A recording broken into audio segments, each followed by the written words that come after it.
Petit message pour ceux qui sont en parcours sacré, dans le cadre de relations sacrées, âme jumelle, flamme jumelle. Et qu'est-ce qu'on attend de toi aujourd'hui? Quel est ton message? Et ce qu'on te dit, c'est que la première chose que tu dois aujourd'hui apporter, c'est travailler sur le pardon. Alors le pardon, je le sais, c'est quelque chose qui est douloureux. Tu as été blessé dans certains événements de ta vie, dans ton enfance, ou en tout cas, alors, sans jeter la pierre à qui que ce soit, hein, attention, hein, je prends vraiment le recul nécessaire là-dessus, c'est que malgré nous, malgré les autres, par des choix qu'ils font, ils nous ont parfois atteints, touchés. Mais voilà, en tant qu'adulte et adolescent, parfois on peut comprendre très bien hein, les actes qui se sont, mais il n'empêche que l'enfant intérieur a quand même été touché et ça inscrit en eux la blessure.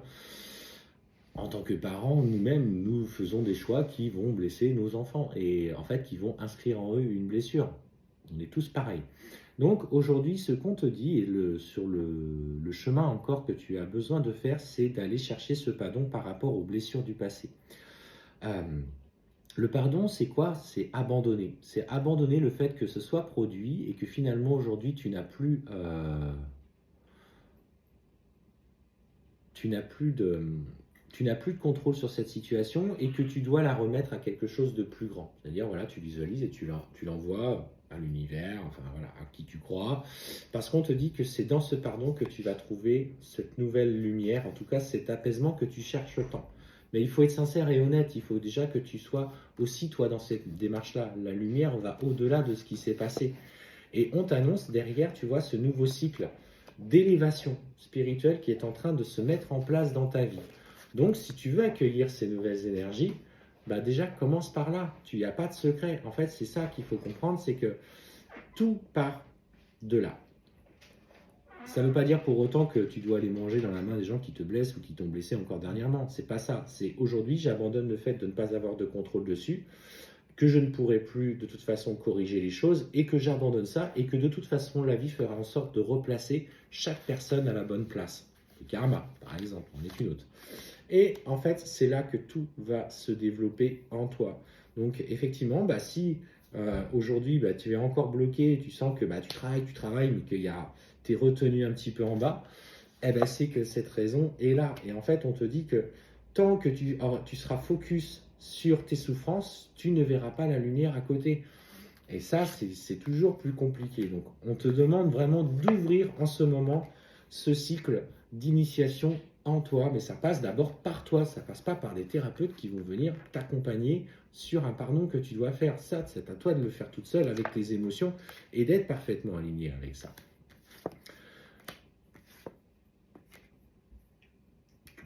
Qu'est-ce qu'on me dit là? C'est quoi ça? Ouais. Et en fait, ce qu'on t'annonce, c'est qu'effectivement, alors, ton hôte, visiblement, a fait le choix de rencontrer une femme. C'est une femme qui est en train de rentrer dans sa vie ou qui est juste rentrée. Et en fait, il essaye justement peut-être de t'oublier aujourd'hui. On me dit qu'il essaye de vivre cette relation, mais il a un gros voile d'illusion. Cette personne l'a mis dans une cage dorée, mais alors pour le coup, au premier abord, elle est dorée. Hein, mais alors, il est enfermé dans quelque chose qui ne va pas du tout lui convenir et qui va du coup souffrir. Et en fait, on sent que cette personne est là pour profiter de ce qu'il apporte financièrement, matériellement. C'est quelqu'un qui a une certaine prestance, qui a un certain confort financier, qui dirige un petit peu les choses. Et cette personne a cette vue un petit peu sur l'aspect matériel. En tout cas, elle a trouvé la bonne poire. Clairement, c'est ce que je ressens. Et clairement, elle use de manipulation et de mensonges. Et en fait, dans ce qui se passe dans sa vie, ben lui, dans cette expérience, il est obligé en fait de travailler sur, tu vois, sur ce sacrifice, sur cette blessure aussi, parce qu'il a peur d'être abandonné, donc il va dans la dépendance affective avec des gens qui ne sont pas forcément sains pour lui, et il travaille également là la trahison et l'injustice, parce qu'il n'est pas aimé pour ce qu'il est, mais pour ce qu'il représente. Et ça, euh, avec toi, en fait, ce qu'il représente, c'était cette part sensible qu'il avait laissé entrevoir, qu'il laissait petit à petit émerger, mais qui lui a fait tellement peur parce que ça correspondait pas au contrôle qu'il mettait dans sa vie. Donc on te dit qu'il va devoir justement lever le voile de l'illusion dans cette relation et justement d'accepter de voir qu'il a été manipulé. On me dit hein, que c'est la nécessité pour lui de faire ce choix-là pour avancer. Mais toi, plus tu avances sur tes blessures, plus lui va se rendre compte plus lui lève le voile de l'illusion dans sa vie. Donc prends conscience du parcours que tu es en train de vivre, commence déjà par pardonner.